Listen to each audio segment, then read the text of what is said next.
पशुपति व्रत का जो वर्णन है सीधा सीधा 5 सोमवार का व्रत होता है। जिस मंदिर में पहला सोमवार करोगे उसी मंदिर में 5 सोमवार करना।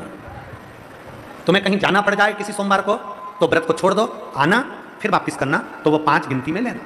जो छोड़ दिया वो गिनती में नहीं आए, फिर अगला व्रत गिनती में आ जाएगा। रजस वाला धर्म आ गया, रजो धर्म आ गया, 7 दिन 5 दिन घर में नहीं काम करना है, व्रत मत करो, अगला व्रत कर लेना। पर गिनाएंगे 5 ही। जैसे पहला व्रत कर लिया, दूसरा व्रत कर लिया, तीसरे व्रत में कहीं जाना पड़ गया या रजस वाला धर्म आ गया या कहीं जाना पड़ा, तुम नहीं कर पाए तो वो तीसरा व्रत छोड़ दो, फिर वापिस आओ, जब तीसरा व्रत करो, फिर तीसरा व्रत हुआ, फिर चौथा, फिर 5। प्रत्येक व्रत में पूजा की थाली लगाइए भगवान शंकर की, जल लीजिए, शिव जी के मंदिर जाओ, शंकर जी का पूजा अर्चना सुबह कर दो। पूजा अर्चना कर कर जो पूजा की थाली है वो वापस घर पर लाकर उसको ढाक कर रख दो। शाम को घर में प्रसाद बनाना है, बाजार से खरीदा हुआ प्रसाद लेकर नहीं जाना। मीठे का कुछ भी प्रसाद, खीर बना लो, हलवा बना लो, सीरा बना लो, तुम्हारी मर्जी पड़ जाए, मीठा चावल बना लो, मीठा भात बना लो, खीरान बना लो, लड्डू बना लो, पेड़ा बना लो, खुरसन बना लो, जो तुम्हारी मर्जी पड़ जाए, मीठा बनाओ। उतना ही बनाओ जितना मंदिर लेकर जाओ। प्रसाद ज्यादा बन जाएगा तो आप उसमें से आधा घर में छोड़ दोगे, घर में छोड़ दिया तो वो व्रत में स्वीकार नहीं होगा। जितना कढ़ाई में बना है, जितना भगोनी में बना है, वो पूरा की पूरा मंदिर जाना चाहिए, इसलिए उतना ही बनाओ जितना मंदिर लेकर जाना। प्रसाद को एक कटोरे में रख लो, पात्र में, थाली में 6 दिए रख लो, और पूजा की थाली वही जो सवेरे वाली है वही लेकर मंदिर जाओ। शाम के समय पर 6 दिए मंदिर में, जहां शंकर जी हैं उनके सामने जमीन पर 6 दिए रख लो। प्रसाद के 3 हिस्से, कोई कागज ले गए हो, दोना ले गए हो, प्लेट ले गए हो, उसमें 3 हिस्से कर दीजिए। भगवान के 6 दिए जो नीचे रखे हैं उसमें से 5 दियों को जला दीजिए, 5 दिया प्रज्वलित कर दो। 5 दिया प्रज्वलित करने के बाद भगवान की पूजन अर्चना कर लो।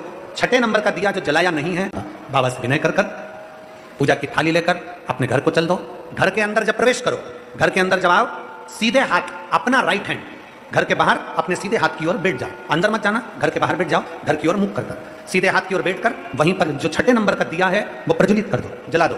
दिया जलाकर वहां पर विनती करो, बाबा ये मेरा आपकी कृपा से घर, बाबा आप आकर इसमें प्रवेश करना, मेरे दुख काटना, मेरे मन की यह कामना है पूर्ण करना। अंदर जाओ घर के अंदर, जब भोजन करो उससे पहले जो प्रसाद का एक हिस्सा लेकर आए हो उसे खा लो। अपने प्रसाद के हिस्से में से कोई बच्चों को, कोई पति को, कोई बूढ़ों को, कोई किसी को भी उस प्रसाद के हिस्से में से मत दो। वो प्रसाद केवल तुम्हें खाना है, उसके बाद भोजन करना।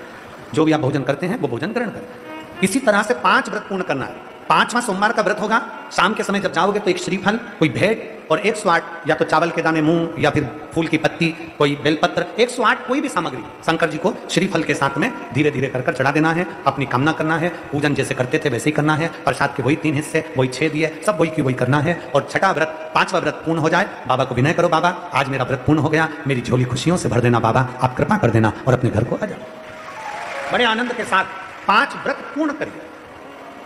आप पशुपति अस्त्र नहीं धारण कर सकते, आप पशुपति योग नहीं कर सकते, तो पशुपति व्रत कर सकते। पशुपति व्रत का इतना प्रभाव है कि आप अगर दिल से कर रहे हो, हाँ हो सकता है कि फाइल मोटी है, दुख ज्यादा है, कष्ट ज्यादा है, 1 बार में नहीं हुआ, 2 बार में नहीं हुआ, 3 बार में नहीं हुआ, पर बाबा शिव महापुराण की कथा कहती है शंकर के लिए किया गया दान, शंकर के लिए किया गया भजन, शंकर पर चढ़ाया गया 1 लोटा जल, और शंकर का किया गया पशुपति व्रत, शंकर का किया गया 16 सोमवार व्रत, शंकर के लिए करा गया संकट सोमवार का व्रत, शंकर के लिए करा गया प्रदोष का व्रत, शंकर के लिए करा गया सोमवार का व्रत। शिव पुराण कहती है वो कभी खाली नहीं जाता, उसका फल व्यक्ति को मिलता जरूर।